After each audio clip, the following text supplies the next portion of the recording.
이게 대체 어떻게 된 겁니까? 제가 축구에만 20년을 할애했는데 이런 전술적 희생은 처음 봅니다. 2022년 12월 카타르 에듀케이션 시티 스타디움. 한국과 포르투갈의 경기가 끝난 뒤 해외 축구 해설가들 사이에서 터져나온 감탄이었습니다. 저는 그날 밤 수많은 한국 축구 팬들과 함께 그 기적을 목격했습니다. 그리고 그 기적의 중심에는 한 명의 감독과 한 명의 수비수가 있었습니다. 사실 저도 처음에는 의아했습니다. 왜 벤투 감독은 논란의 중심에 있던 김영권을 그토록 신뢰했을까? 왜 가나전에서 그렇게 격하게 항의하다 퇴장을 당했을까? 하지만 시간이 지나면서 그리고 선수들의 증언이 하나둘 나오면서 우리는 그 안에 숨겨진 놀라운 이야기를 알게 되었습니다. 이것은 단순한 축구 이야기가 아닙니다. 신뢰와 희생, 그리고 보답에 관한 진정한 리더십의 이야기입니다. 2018년 8월 포르투갈 출신의 파울루 벤투 감독이 한국 축구 대표팀의 지휘봉을 잡았습니다. 당시 한국 축구는 2018년 러시아 월드컵에서의 실망스러운 성적 이후 재건이 절실한 상황이었습니다. 조별리그에서 독일을 2대 0으로 꺾는 이른바 카잔의 기적을 만들었지만 결국 16강 진출에는 실패했습니다. 팬들의 실망은 컸고 대표팀에 대한 불신도 깊어졌습니다. 새로운 감독에게는 팀을 재건하고 신뢰를 회복해야 하는 막중한 책임이 주어졌습니다. 벤투 감독은 부임 초기부터 명확한 철학을 가지고 있었습니다. 지혜적이고 능동적인 축구. 상대가 누구든 우리만의 축구를 한다는 것이었죠. 그는 기자회견에서 이렇게 말했습니다. 우리는 상대에 맞춰 전술을 바꾸지 않을 것입니다. 우리만의 축구를 하고 그것을 완벽하게 구현하는 데 집중할 것입니다. 이러한 일관성 있는 철학은 선수들에게 명확한 방향성을 제시했습니다. 하지만 그의 선택은 논란의 대상이 되기도 했습니다. 특히 한 선수에 대한 신뢰는 많은 이들의 의문을 샀습니다. 바로 수비수 김영권이었습니다. 김영권은 2007년 이란전에서의 실언과 부진한 모습으로 많은 비판을 받았던 선수였습니다. 2013년 2014 브라질 월드컵 최종 예선 이란전에서는 결정적인 볼터치, 미스로 인해 팀에 타격을 입혔고 2019년 친선 경기에서도 자책골로 승리를 날려버린 아픈 기억이 있었습니다. 무엇보다 2017년 이란전 최종 예선 직후 했던 발언이 논란이 되면서 팬들 사이에서는 왜 또 김영권이냐, 국대에서 은퇴하라는 불만의 목소리가 끊이지 않았습니다. 일부 언론은 벤투의 선수 선발에 대해 보수적이라고 비판했습니다. 같은 선수들만 계속 기용한다는 것이었죠. 그러나 벤투는 달랐습니다. 그는 흔들리지 않았습니다. 그는 김영권을 단순한 수비수가 아닌 수비 라인의 리더로 봤습니다. 벤투호 출범 초기부터 김영권은 김민재와 함께 센터백 듀오를 이루며 꾸준히 기회를 받았습니다. 2019년부터 2022년까지 4년간 벤투는 거의 모든 중요한 경기에서 김영권을 선발로 기용했습니다. 아시안컵, 월드컵 최종 예선, 그리고 카타르 월드컵까지 말이죠. 벤투의 선수 평가 기준은 독특했습니다. 그는 한 인터뷰에서 이렇게 말한 적이 있습니다. 경기 실수는 누구나 할 수 있습니다. 하지만 리더십과 태도는 대체할 수 없습니다. 저는 선수의 과거가 아닌 현재를 봅니다. 실제로 벤투는 훈련장에서 가장 먼저 나와 동료들을 이끄는 김영권의 모습에 깊은 신뢰를 보냈습니다. 김영권이 대표팀 레전드 출신 응사님들께 전화를 걸어 조언을 구하는 성실한 모습, 젊은 선수들에게 먼저 다가가 격려하는 리더십이 벤투의 마음을 움직인 것이죠. 대표팀 코치진의 증언도 이를 뒷받침합니다. 김영권은 감독이 가장 먼저 찾는 선수였습니다. 전술회의에서도 가장 적극적으로 의견을 내고 젊은 선수들에게 먼저 다가가 격려하는 모습을 자주 봤습니다. 김영권의 이러한 태도는 팀 분위기에도 긍정적인 영향을 미쳤습니다. 흥미로운 점은 유럽파 선수들의 반응이었습니다. 구자철, 이청용, 기성용 같은 베테랑들은 모두 벤투를 신뢰한다고 공개적으로 밝혔습니다. 유럽 축구의 수준을 겪을 대로 겪은 이들이 일제히 벤투를 두둔했다는 것은 시사하는 바가 컸죠. 박주호는 아예 벤투호 훈련을 받을 때마다 유럽에서 뛰던 시절이 생각난다며 향수에 젖는 발언까지 했을 정도입니다. 이는 벤투의 훈련 방식과 전술이 유럽 수준에 부합한다는 것을 의미했습니다. 수치로도 입증됐습니다. 벤투 부임 이후 김영권이 출전한 경기에서 한국 대표팀의 승률은 눈에 띄게 높았습니다. 김영권은 왼발잡이 센터백으로서 후방 빌드업에서 중요한 역할을 했습니다. 풋살 선수 출신답게 발재간이 좋고 볼터치가 부드러웠던 그는 2023년 기준 3개월 연속 K리그 패스 효율 1위를 차지할 정도로 뛰어난 빌드업 능력을 보여줬습니다. 벤투는 센터백 조합을 거의 바꾸지 않았습니다. 왼쪽에 김영권, 오른쪽에 김민재. 이 듀오는 벤투호의 수비 라인을 책임지는 핵심이었습니다. 2022년 3월 벤투호는 11년 만에 이란을 상대로 2대 0 완승을 거뒀습니다. 그 경기에서 마무리골을 넣은 선수가 바로 김영권이었습니다. 9년 전과 3년 전의 아픈 기억을 떨쳐내는 순간이었죠. 경기 후 김영권은 눈물을 흘렸습니다. 이라는 저에게 특별한 팀입니다. 좋지 않은 기억이 많았는데 오늘 골을 넣어서 정말 기쁩니다. 이란전 승리로 한국은 조 1위로 카타르 월드컵 본선 진출을 확정했습니다. 벤투 체제 아래 한국은 최종 예선에서 압도적인 성적을 거뒀습니다. 벤투와 김영권의 관계는 단순한 감독과 선수의 관계를 넘어섰습니다. 김영권은 후에 인터뷰에서 이렇게 회상했습니다. 4년 동안 같이 한다는 것은 서로를 알아갈 필요가 있습니다. 힘들 때도 있었지만 감독님과 코칭 스태프, 선수들의 힘으로 위기를 잘 버텼습니다.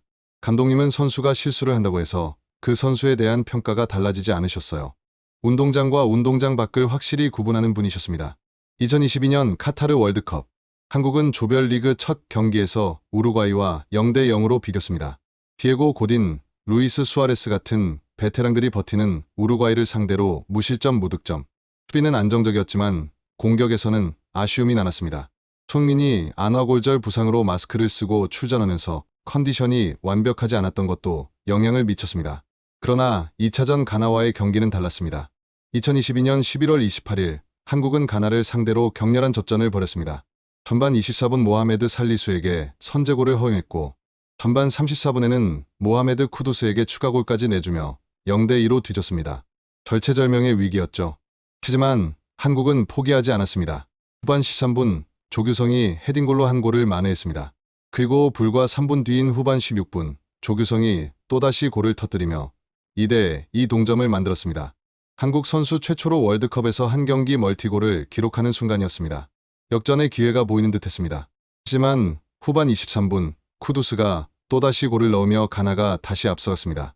2대 3점 한국은 필사적으로 동점골을 노렸지만 가나의 수비는 견고했습니다. 그리고 후반 추가 시간 운명을 바꿀 뻔한 순간이 찾아왔습니다. 한국이 코너킥 기회를 얻었습니다. 선수들이 상대 진영으로 올라가고 코너킥을 준비하는 순간이었습니다. 그런데 영국인 주심 앤서니 테일러가 호루라기를 불었습니다. 경기 종료였습니다. 코너킥 기회를 주지 않고 경기를 끝낸 것입니다. 2022년 카타르 월드컵은 추가 시간을 충분히 준 것으로 유명했습니다.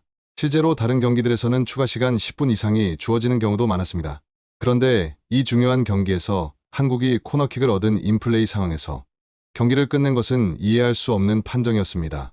손민, 김영권, 이강인, 권경원이 주심에게 달려가 항의했습니다. 특히 김영권은 팔을 치켜올리며 격하게 항의했고 고성을 지른 뒤 뒤돌아섰습니다. 김영권은 이미 후반 32분에 옐로 카드를 받은 상태였습니다.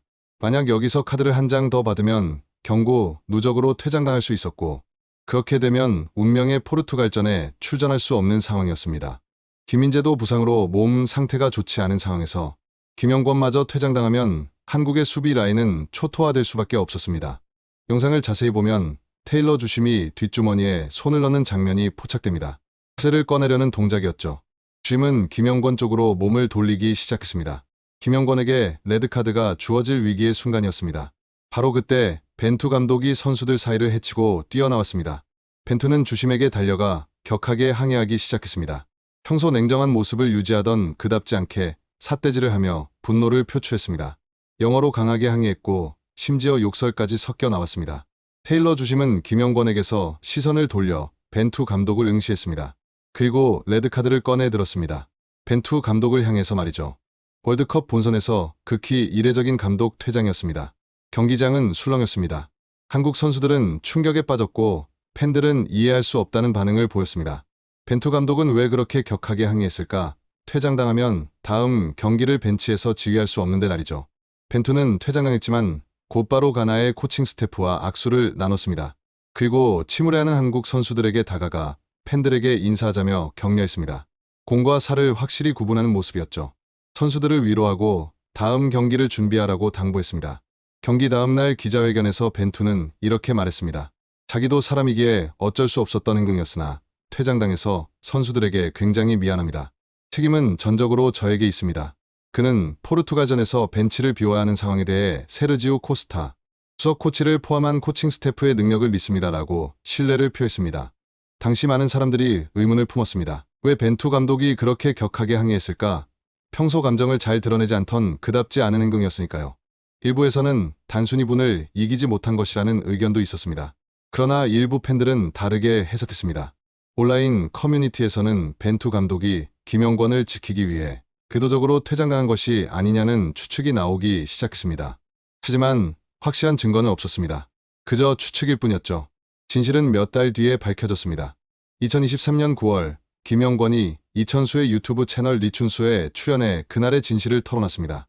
내가 가나전에서 경고를 받으면 경고 누적으로 포르투갈전에 못 뛰는 상황이었어요. 마지막에 코너킥을 안 주길래 심판한테 항의했는데 심판이 뒷주머니로 손을 넣더라고요. 쇠를 꺼낼 것 같았죠. 김영권은 이어서 말했습니다. 그런데 나보다 더 흥분한 사람이 심판한테 영어로 욕을 했어요. 딱 봤는데 벤투 감독이었습니다. 내 옐로 카드를 맞고 본인이 퇴장을 당한 거예요. 나는 벤투 감독을 4년 동안 봤어요. 감독님은 그것까지 계산한 사람입니다. 모든 행동에 계획이 있어요. 원래는 경기 끝나고 인사하고 그냥 들어가려고 했던 분이에요. 그런데 제가 강하게 항의하는 동안 심판이 카드를 꺼내려는 제스처를 취했고 그걸 보신 감독님이 바로 거칠게 항의한 겁니다. 같은 팀 동료였던 김진수도 2022년 12월 라디오 프로그램 쥐탈출 컬투쇼에 출연해 비슷한 증언을 했습니다. 경기장에서는 잘 몰랐어요. 벤투 감독이 그렇게 화내는 걸 처음 봐서 깜짝 놀랐죠. 근데 나중에 보니 다 이유가 있더라고요. 벤투의 선택은 전술적 계산이었습니다. 감독 본인의 퇴장과 핵심 수비수의 퇴장을 저울질한 끝에 벤투는 자신을 희생하기로 결정한 것이죠. 결과적으로 감독의 희생으로 선수를 보호하게 된 모양새가 되어 팀이 더더욱 하나로 뭉치는 계기가 되었습니다. 그리고 마침내 운명의 날이 찾아왔습니다. 2022년 12월 3일 한국과 포르투갈의 3차전. 벤투 감독은 벤치가 아닌 VIP 관중석에서 경기를 지켜봐야 했습니다. 한국은 반드시 이겨야 본선에 진출하는 상황이었습니다.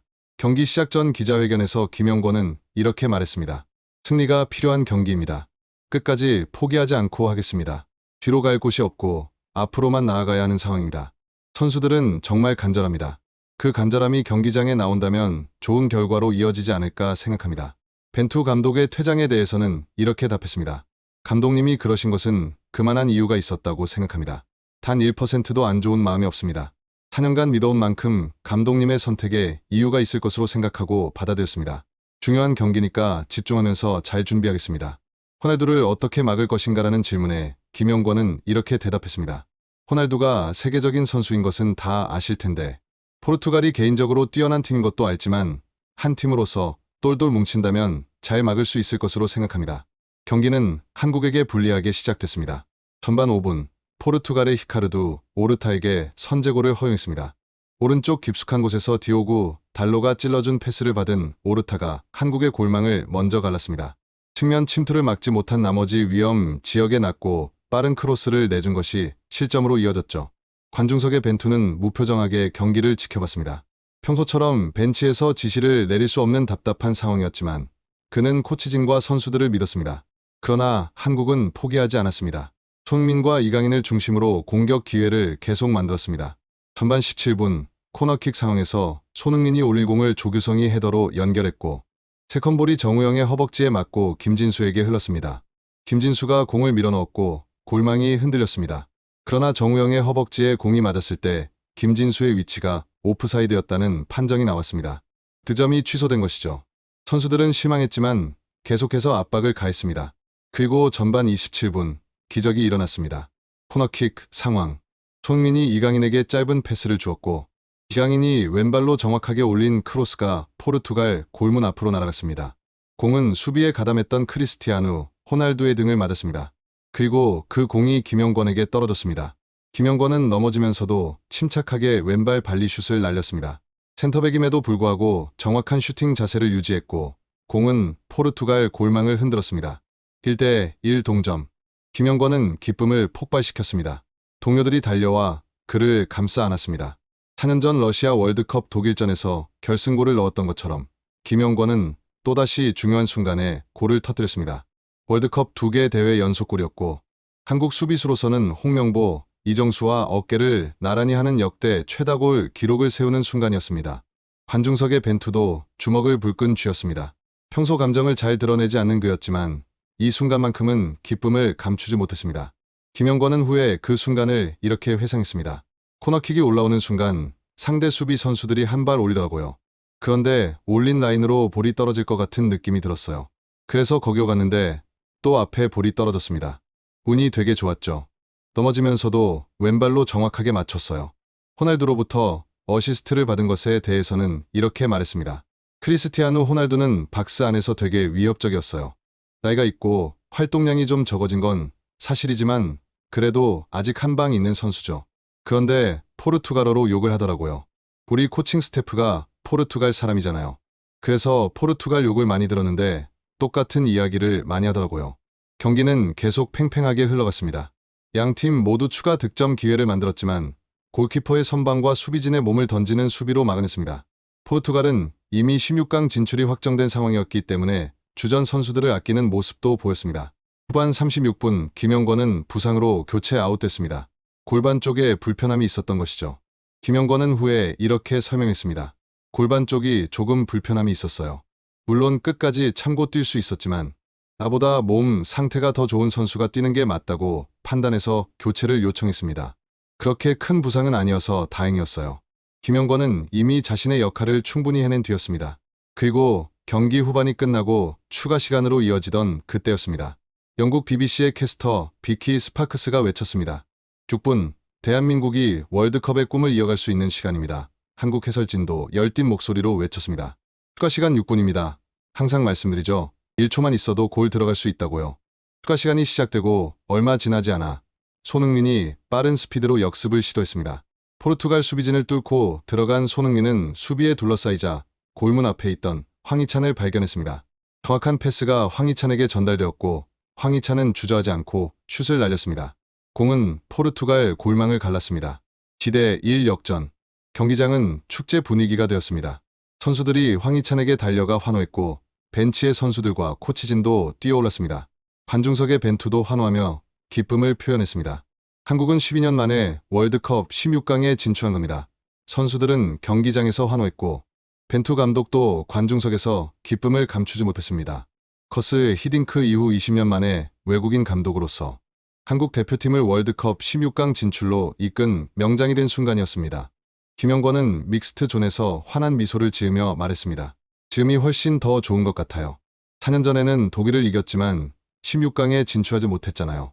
근데 이번에는 고래 16강까지. 더없이 좋습니다. 울컥했어요. 16강 진출을 믿었어요.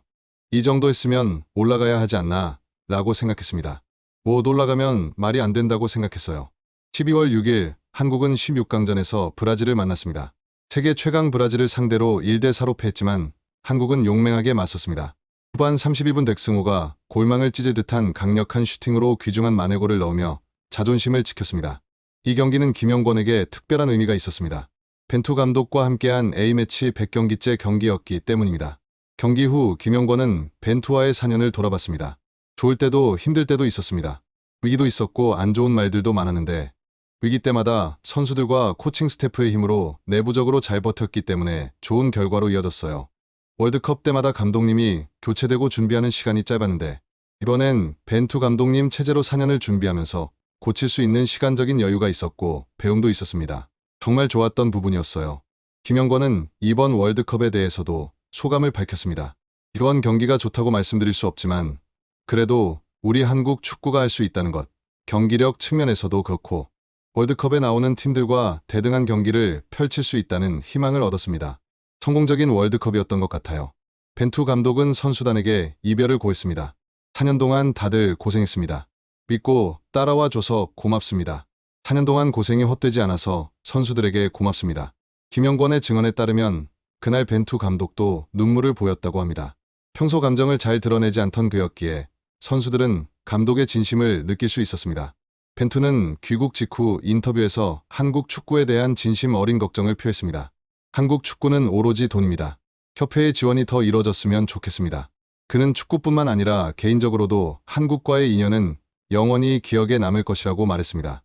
실제로 벤투는 카타르 월드컵 포르투갈전 직전 인터뷰에서 포르투갈 국가대표팀 감독 시절보다 오히려 한국 대표팀 감독으로 있던 시간이 더 좋았다고 밝힌 바 있습니다. 김영권의 이야기는 단순한 축구 선수의 성공담이 아닙니다.